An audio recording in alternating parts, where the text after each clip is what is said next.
Hi, friends. So, thanks for joining this live. And it's been a while since I posted. There has been a lot going on from transitioning from taking the step to the application process and getting ready for the interviews. And then also came some critical family issues that I needed to attend to. So over the past 2 weeks, I went back to Ghana, which is my home country, to attend to those issues. And then I'm back again, full geared to continue the journey and also make sure to have time for my subscribers to continue encouraging people and helping people to go through the journey, knowing that you are not alone.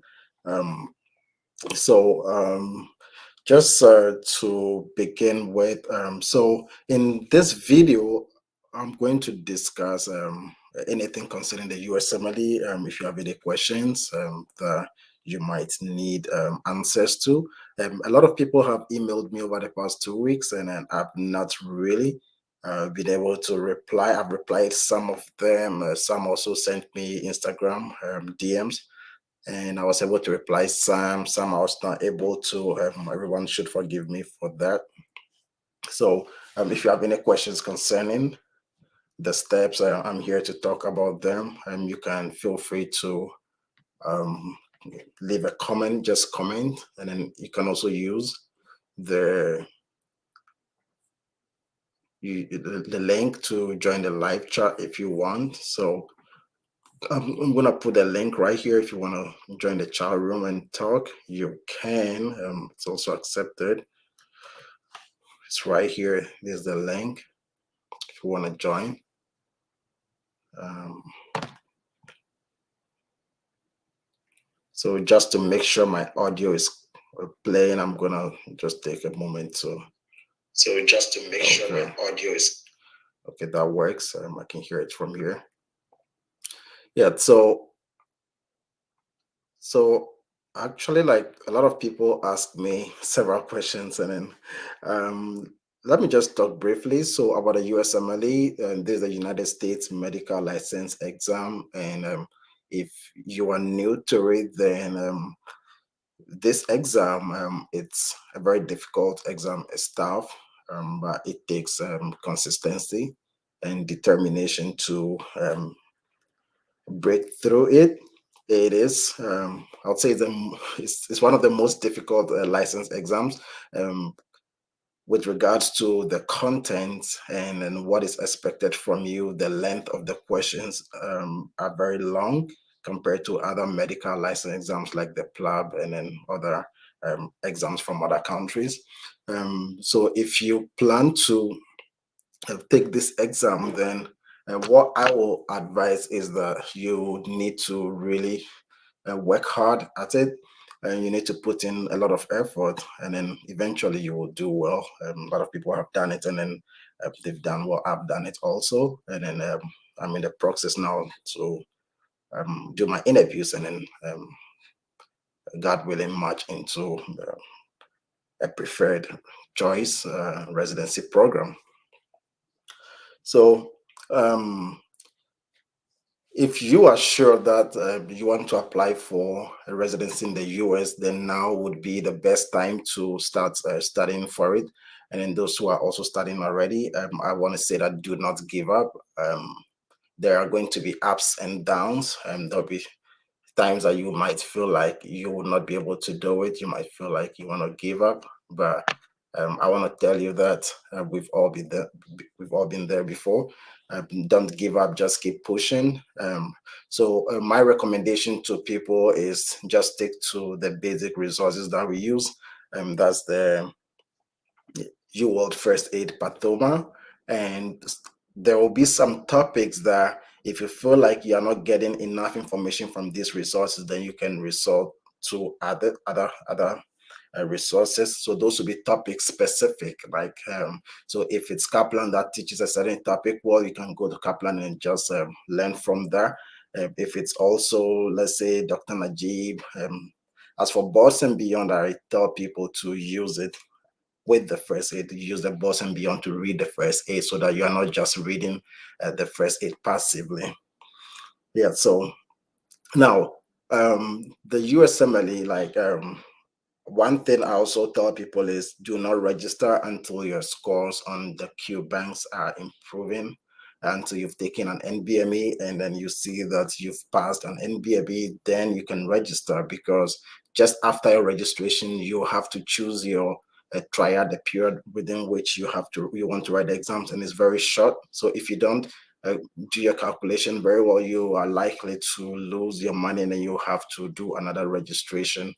Um, so the step one, some people ask me like, how long do you need to study for step one? That question is really relative. It depends on your knowledge base. It depends on how fast you want. It depends on when you want to apply for residency. It depends on the kind of residency program you want to apply to. So it takes a lot of considerations to answer such a question. 1 year is okay for me. 1.5 years if you are someone who does not have a very good foundation. 1.5 years consistent studies is good. So that compares to a second-year medical student in the United States. So 1.5 years should be good. Some people use about 6 months. Some use 4 months if their bases are very good. That question is very relative. So the exam is made of step one, step two, step three. And so step one is made up of it's a day, it's a whole day exam, and it's 8 hours, 7 blocks of 40 questions, and you have an hour to spread between each of the blocks. So you're writing for the whole day. Step two, CK, it's also similar, except that step two is more clinical based, even though it has about 30 to 40% of step one information in it. That's why you have to study the step one very well. You don't rush the step one so that your step two prep can also go well. So step two has about also 8 blocks of 40 questions, and it's about 9 hours exam in all. 8 hours for the questions, and then you have an hour to spread in between. Formerly, we had the step two CS, which is a clinical skills, but now has been replaced since the COVID pandemic. It's been replaced with the OET, occupational English testing, and also the various pathways, pathway 6, from 1 to 6. We will in a separate video I can talk about the pathways also, but I did the pathway 6, where you'll find 3 physicians who assess you based on some assessment tool that the ACFMG will send over to those physicians, and then each of them will assess you on 2 patients, and then they'll give you scores from 1 to about 6 or so, and depending on if you meet the required scores, then the ACFMG will certify you. And so yeah, step 3, usually you don't have to write it before you start residency, but when you write it before residency, then it increases your chance.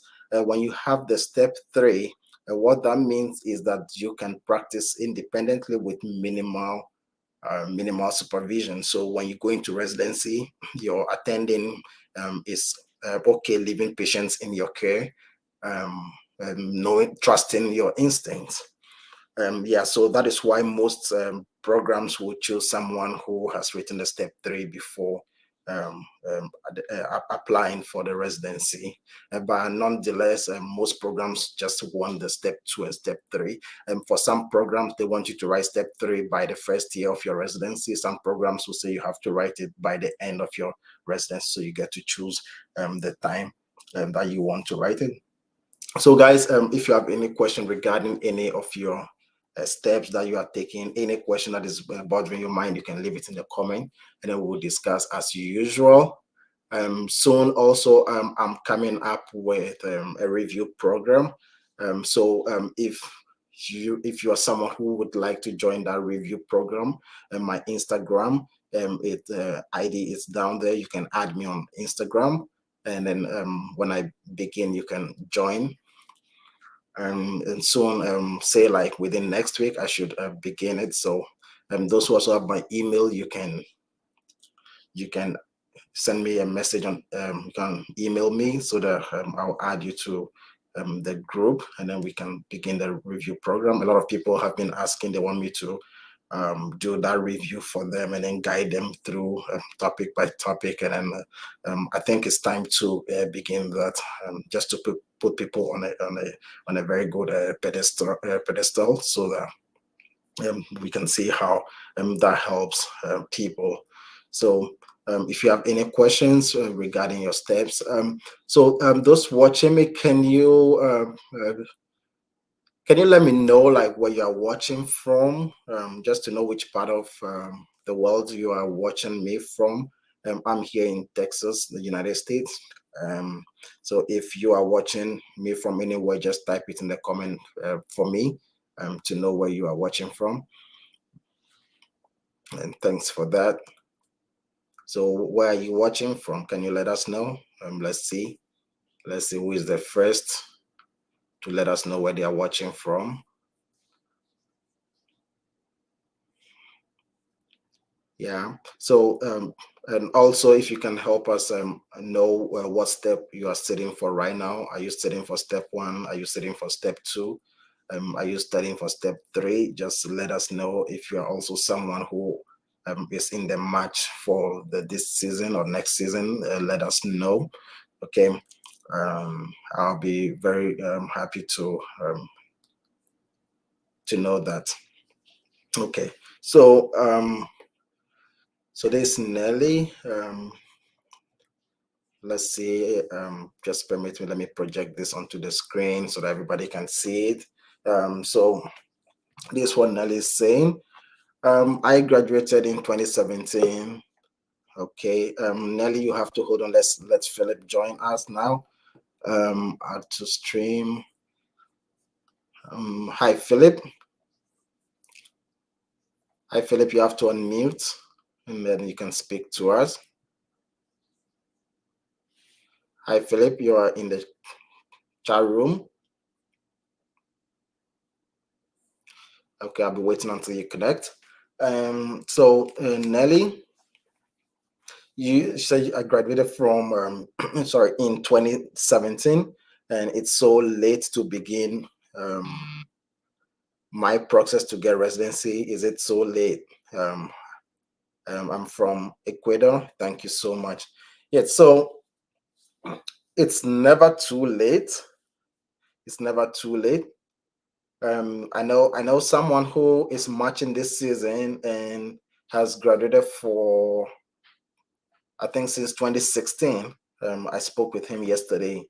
We spoke on the phone, and then we are doing the interview prep together. So somebody graduated in 2016. Yeah, and 2016, and we are in 20. So that's 12 years. So yes, so it's never too late. There are several things that you can do to improve your chances of matching.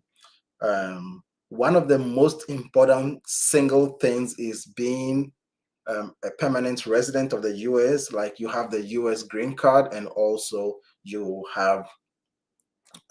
also have um, how do you call it, the passport. That's, you are a citizen. So if you are a citizen, it will be easier for you to get more interviews. And if you're also a green card holder, so it's something that you can also work towards. If you have family here that can assist you to get those things, then it will make it easier for you. Nonetheless, it is not the only way. um, After you get your scores, especially when you get your step two scores, if your scores are very good, then it also improves your chances. Excuse me, Philip, you are in the chat room. Do you want to talk to us, Philip? You can unmute yourself and speak to us, Philip. Okay. Okay. Philip, you can unmute yourself and speak to us. So yeah, so Nelly, so back to you. So there are several things. So I will encourage you to, if it's something that you want to do, it's not too late to write the USMLE steps and apply for residency. It's never too late. But then there are several things that you can do to boost your chances. Of course, the year of graduation is something most programs look at. But when I was doing my application, I made sure not to apply for, say, I have 3 years of 3 years of graduation, so I'm not going to apply for a program that wants 1 year of graduation, or just wants the first year graduates. So if the program says they don't mind about the years of graduation, then you can apply to that program. Because if they say they want years and then you have 8 years, then they're not going to accept you. So you have to be objective in your application. Yeah, Philip, you're in the chat room now, and you want to speak Okay. to us, Philip? Good after. I don't know. Good day, doctor. And Yeah. I- I'm I'm I'm calling from. From student. I'm a student from Russia, and Okay. I was, there was a time I watched one of your video the other day, and then you made mention of something about Russia, that probably they won't be, probably they won't be having chance to write the steps. I don't know. You make comment on something like that, and I want to get a kind of a clarification before taking step to write what's it called, the USMLE step one, because I'm a final year student. I will graduate by next year, so I'm making plans to take the exam probably next year, stroke 2024. So Mhm. I want to just have a kind of clarification on what you said in one of your last videos. I forgot I think maybe 2 months ago. So you are saying something about because of the sanction that is on Russia, and probably they won't allow some most of the students to take the exam. I don't know. So I just want to get a kind of clarification on that. And what do you advise? Um, what would be your advice for someone that is about to graduate next year, planning to take the steps from Russia? Okay. All right. Thank you. So yes, thanks for your question. So I think I made mention of that earlier when Russia began the special military operation in Ukraine, slash the war in Ukraine, depending on how you want to call it. But yes, so ECFMG, they issued a statement, and then first of all, they said they were monitoring the issue closely. That was 31st March of 2022, and what we learned from that statement was that they were not they had suspended all Russian citizens from applying. um, so here it is. So the 20 that let me read this for you. Um, let me see if I'll see it. And then this information, you will see it clearly on the ECFMG website, where they specifically were um, said they were not going to provide services to Russian citizens. At this point, I don't know if Russian graduate, but I don't think to extend to anyone who schooled in Russia, but it was mainly the Russian citizens who could not participate after the conflict broke out. So, yeah, so it was more,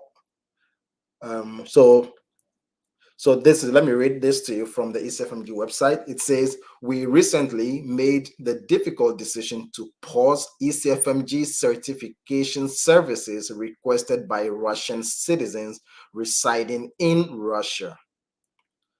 We look forward to a time when we can resume our ECFMG certification to Russian applicants. So that is a summary of the whole thing. So they are stopping the ECFMG certification services to the Russian citizens who are residing in Russia. So if you're a Russian citizen who is not residing in Russia, then the services continue because they have blocked all the internet access to, from ECFMG to Russia. So ECFMG cannot interact with with people from Russia. But if you are not in Russia, then it works for you. So if you are schooling in Russia, you are not a Russian citizen, it should work for you. It should work. Maybe you can try the VPN, or when you go to your home country, you can register from there if the services are not working over there. Yeah. But I don't think she extend to anybody who is in Russia, but it should be the citizens as it is spelled here.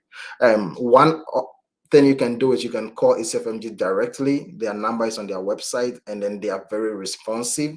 You can talk to them, tell them you are not a Russian citizen, you are a foreign medical graduate, and then they'll respond to you. Yeah.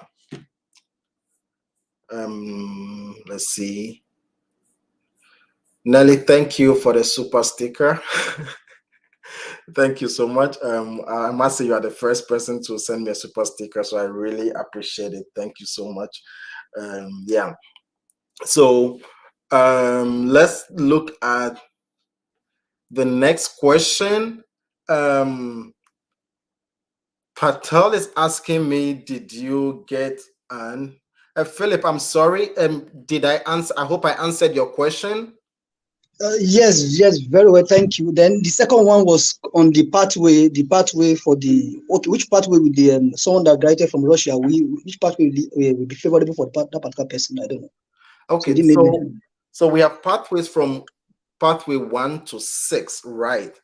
And it's for all IMGs. Now, pathway 1 is for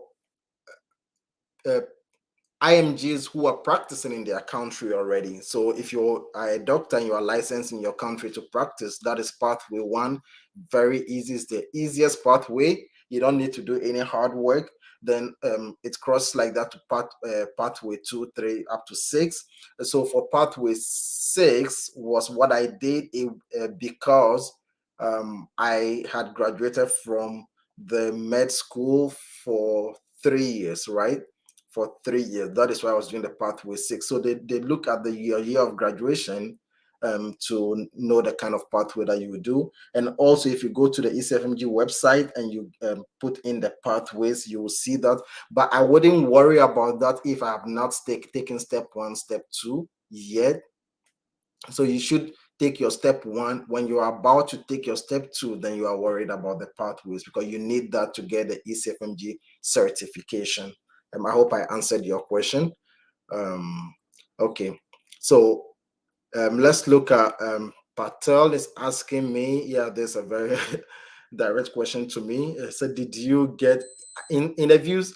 Yes. So, if you have been watching my journey, I like to put everything on record. To encourage people, so that if you are also someone who is in my shoes, then you will know definitely that if you do things similar to me, then you can also things can work for you the way they are working for me. So yes, I've gotten a couple of interviews.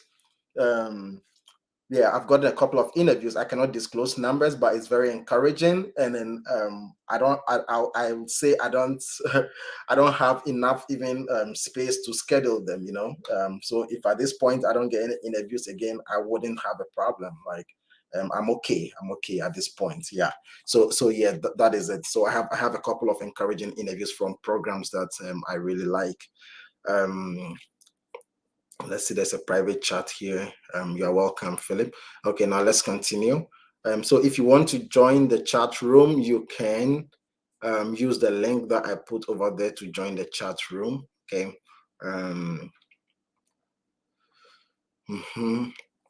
So now, let's see the next comment. Okay, so Tiger, you're watching from Atlanta. Okay, nice meeting you. Let's see next comment. I'm studying for step 1 and applying 2023. That's against 2024, right? I'll say good luck in your studies. Keep pushing, and then hopefully when I start the review course, you can join, so that if there's anything I can add to boost your prep knowledge, you can also benefit. Let's go to next one, Herrera. Okay, thank you. I don't know how to connect the camera, so thank you so much for your job. You are inspiration to me. Yeah, so if you want to join the chat room, Herrera, just click the link that I put over there. You can see it. You can see the link up the streamyard.com/cbjq. You just click the link and I'll let you in. Okay, you don't have to necessarily use the camera. You can also you can use your voice. Is enough. Okay. Um, Now let's see. Next one from Akwesi A. Hello, I'm watching from Accra, Ghana, prepping for step one. Nice meeting you, Akwesi. I was in Accra, Ghana. I got back on today. If today's Tuesday, like Sunday, I got back on Sunday from Accra, Ghana. So yeah, I had a very emergency, very critical family emergency that I had to go take care of, and then I'm back again with you guys. So, Akwesi, congratulations on your decision to write a USMLE, and keep pushing. It's doable. Just keep the focus, consistency, persistency. Channel all your energy towards it, and then you'll do great. Thank you. And let's look at the next one, Patel, from Patel. Let's see. So it says this ban affects those who are Indian citizens doing med school from India. So it says the citizens of Russia living in Russia. That is what it says. Citizens of Russia living in Russia. So I will take it, I'll just take it that way for now. I will not read so much meaning into it because I don't think the ECFMJ would say they are banning other citizens who are living in Russia. No. Okay. Let's see the next one.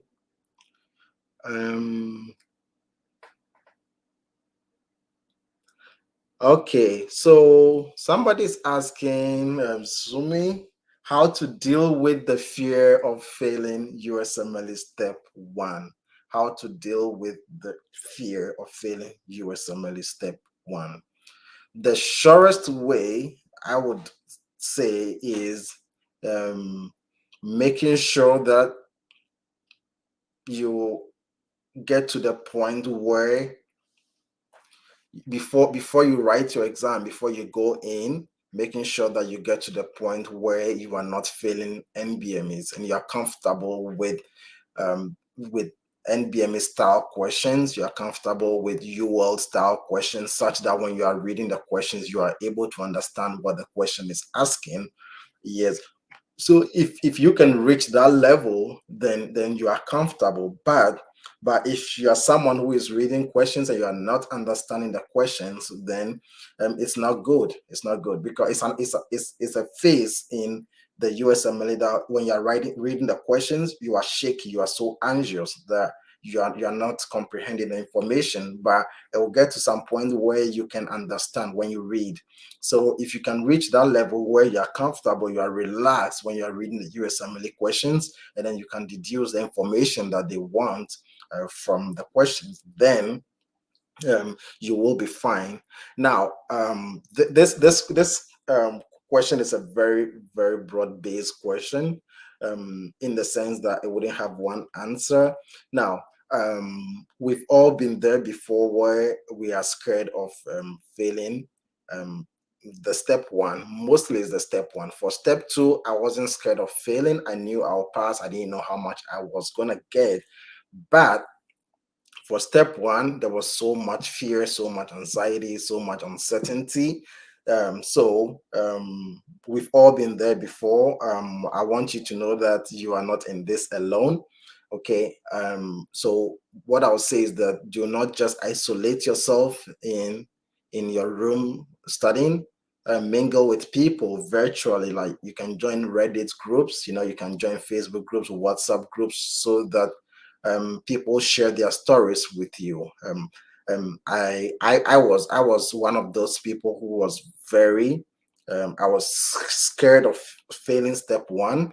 I was really scared. I didn't want to fail.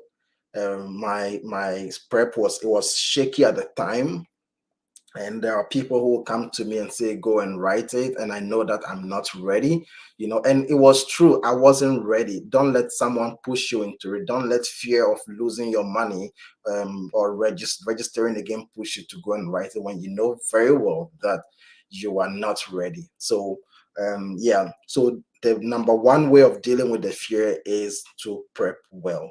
Just prep well. Don't think about the exam. Think about the material in front of you and prep well. When you prep well, you will no more be scared, because any question they bring, you will be able to think about it and apply your knowledge. I hope that answers your question. You can ask follow-up questions as well. I'm here to answer. Um, let's see the next one from Nelly. Um, let's see this one. Okay, so Nelly, let's see your question. Um, So I'm working 3 years in a public hospital in Ecuador, South America. In 2020, I scheduled my step one. I never did it, and I never do it for COVID-19. I don't have a visa. What pathway would I get? If you are most likely going to, yeah, so if you are a licensed physician in your country, you are going to use one, pathway one. But I wouldn't worry about the pathway right now. Just write your step one. When you're about to write step two, that is when you start thinking about the pathways. And someone who is a physician in your country, then you don't have to bother. There's not much work to do with the pathways. Okay, so if you're a licensed physician, you are good. If you don't have a visa and then you are currently working in your country, then you have to continue working and then have your faculty. If your faculty write a very good letter of recommendation for you, and and then that would help you in matching. But most likely, what the number because the number one thing is the residency, so that from what I have heard is that when let's say a lot of people apply to a program, first of all they will look at people who are US citizens who schooled in the United States. Then they'll look at US citizens who schooled in Caribbean. Then they will then look at permanent residents, in that order. They'll also look at US citizens who schooled in other countries, and then they'll look at green card holders like that before they'll go to the others who do not have all these residency status. So having these residency status really helps, but that is not the only way that you can match, but it makes it easier for people. And most people that I talk to who have a lot of interviews are citizens. As citizens, IMGs who are citizens, they have a lot of interviews, because I'm hearing that most of the hospitals they find difficulty processing the J1 visas for IMGs. Like every year you have to go and renew it, and then they also have to find a lawyer to be on your case and all that. So it makes it difficult for them. Okay, I hope that answers your question. Let's see the next one. So someone says I just performed badly on a UWorld block, UWorld block. So that is just on one UWorld block, and did way worse than expected. So suddenly started spiraling, feeling like I'm not ready. But you are right. I will not know until my NBMEs are done. Definitely, definitely. You cannot use one block of UWorld to say that you are not ready. You have to learn from it, like why you perform badly, and extract all the information from it, and make flashcards out of those incorrect questions and review them several times, so that if you meet those same things on the exam, you'll be able to do them. So yeah, so just keep studying, keep doing your UWorld, and it will reflect on your NBMS. That is when you can say that you are ready. Okay. Um, all right. Let's look at the next. So yeah, if you are joining us, we are discussing the USMLE. Okay. Any questions that you have regarding the USMLE journey, step 1, step 2, step 3, residency? Well, I'm not in residency yet. Hopefully, I will march into residency, but I'm in the interview process now. So any questions that you have from application for from registration for the exam until where I am now, you can ask me. I'm ready to give any information that I have. Um, so, Keshri, our books like Grace, Guyton, Hall, Robbins, oh my God, I'm laughing. They are really necessary for step 1 prep. How will it affect my prep if I don't use these books? So I would say you don't have to use these books. These books are necessary when you are in med school. I used the Grace, a little bit of the Grace. I did Guyton and Hall. Robbins Pathology was one book that I read. I made a lot of notes from Robbins Pathology when I was in med school. But those books are like they are so condensed, like there's so much information and the volume are so much. So if you want to extract USMLE information from these books, it's going to take you years to be ready for it. Everything has been extracted. All the information you need are in the first aid book. So I will go with the first aid and find materials that help you to understand the first aid, like the boards and beyond teaches the first aid. So you can watch boards and beyond videos whilst you read the first aid. You can also use Dr. Najib for biochemistry. Those who like Kaplan, they also do Kaplan, but I did not use Kaplan. Sketchy, Pathoma, those are the books that you want to use, but don't go for these textbooks. Go for the USMLE direct books, don't go for these big textbooks. It is only when you are in the med school that you want to use them. But if you finish med school and you just want to prep for the USMLE, then you want to go with first aid UWorld and then the Pathoma. Yeah, I hope that answers your question.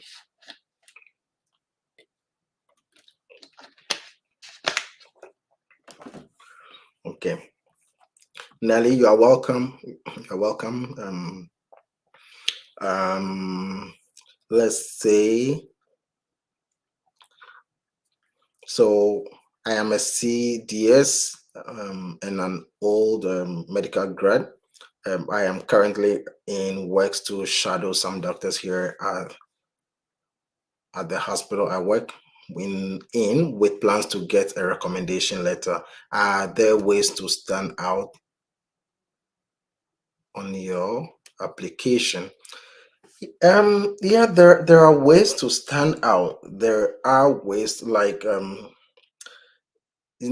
it depends on the program. You may stand out in one program, but that same credentials do not stand out for another program. The best way to stand out for programs is your step 2 scores. Okay, your step 2 scores, your years of graduation, and your residency status. If you have those 3 things figured out, then that would allow your application to be seen. If say there are some programs who say they want 3 letters of recommendation. If you give them 2, then you are not standing out for them. There are some programs who say they want 4.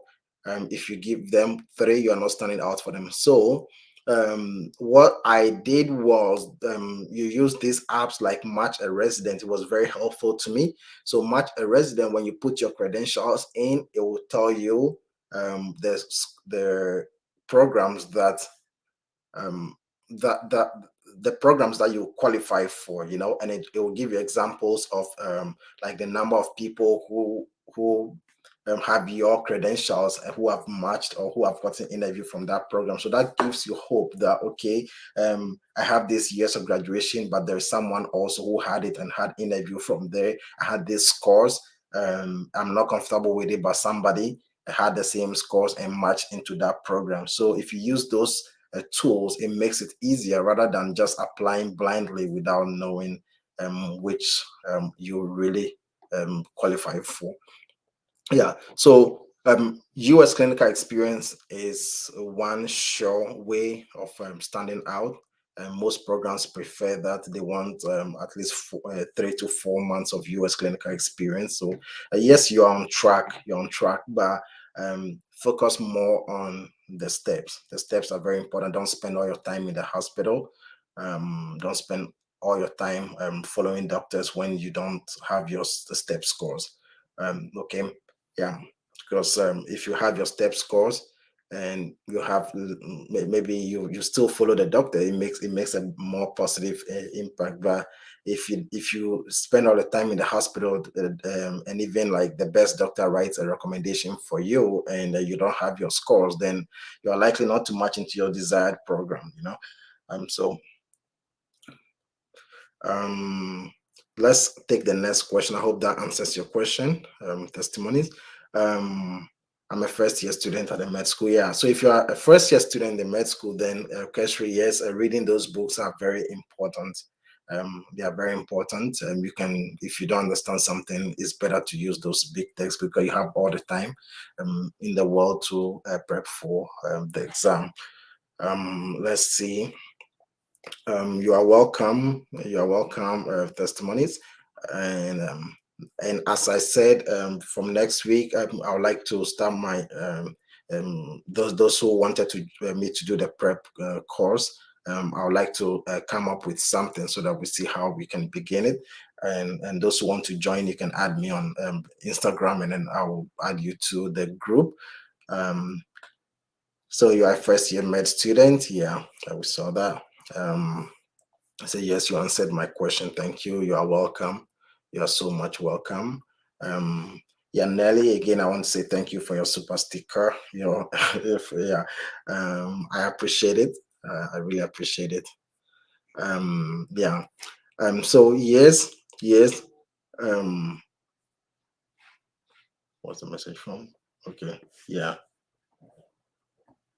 Okay. So thanks everybody. Thanks everybody for joining this live chat. If you have any other questions, you can email it to me. Mostly on if you send it on Instagram, a DM, I'll most quickly respond to it as well. My email is there, and I hope to join you guys again. And I wish everybody good luck in your prep.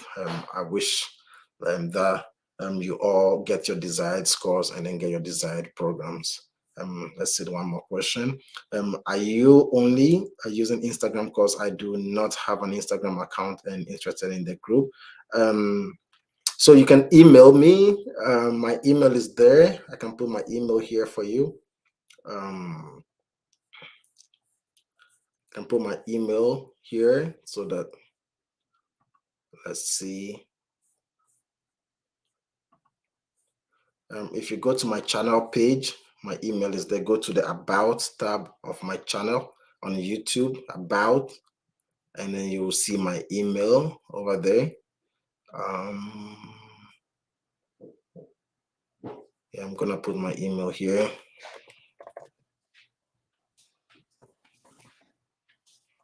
Gmail. Okay.